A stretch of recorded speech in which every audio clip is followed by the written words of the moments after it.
अस्सलाम वालेकुम संगा तो साडे दे पे जिवें यूट्यूब चैनल मोहम्मद शुएब अवान संगा साडा अज दा व्लॉग स्टार्ट थी चुके अज जुलदे ताकू दिखेने मेरा भिरा बैठे ताकू कोई आखण चाहंदे पुछदे क्या आखण चाहंदे जुलदो बाकी आई लव यू कमेंट कराए बिस्मिल्लाहिर्रहमानिर्रहीम असां गाना आदे पे मेरा भिरा इस्त्री करन पे कपड़े ए आदे मैं जरी बोर थी मन टाइम ना कल इस्त्री करा ता इको मैं गाना सुन में सा ताकि इदा दिल लगा रहे मुझे जल्दी जल्दी कपड़े इस्त्री करे असा चलो मारे हाथे मारे याद आसनी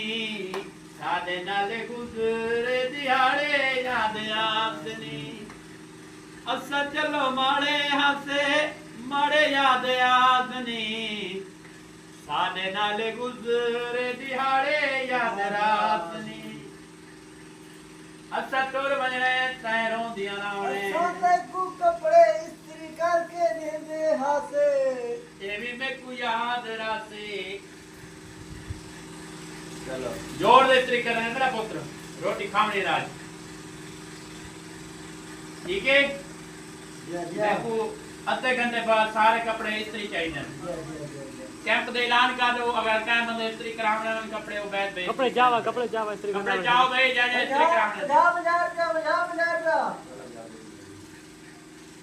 बहुत अच्छी इस्त्री करन दे बड़ा टॉप दे इंदी जेडी जाल जेडी को मिलसी तो ही करे सी को लोकां ने जाले इस्त्री कर रहे हैं इंदा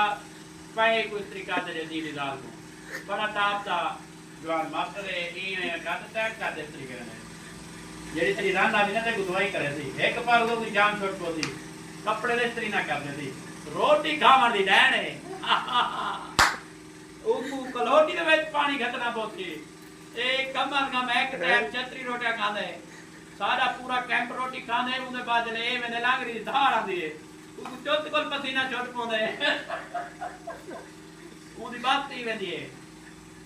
रोटी वल मई जेडी पका गी ने ओ वल तकड़ी थी वे जिने नाल जेडी शादी करना चाहे स्त्री आप कारगिन दे कपड़े स्त्री वाले कपड़े ना देती बस रोटी पका रहे वे टाइम ते पानी वेंदे 100 ते 5 रोटी खांदे दीवार है भाई साहब जी टाइम ते पानी नहाता है 105 रोटी पका सके हुआ मेरा शादी दी हां पक्की करे मैं उन्हें इंतजार करे सा कपड़े आप आप से राब्ता करे नंबर दे अपना नंबर दे देगो आपका नंबर दिखा 0320 की 393 हां जेडी रोटी पका दे वे टाइम दी कपड़े आप इस्त्री करे सी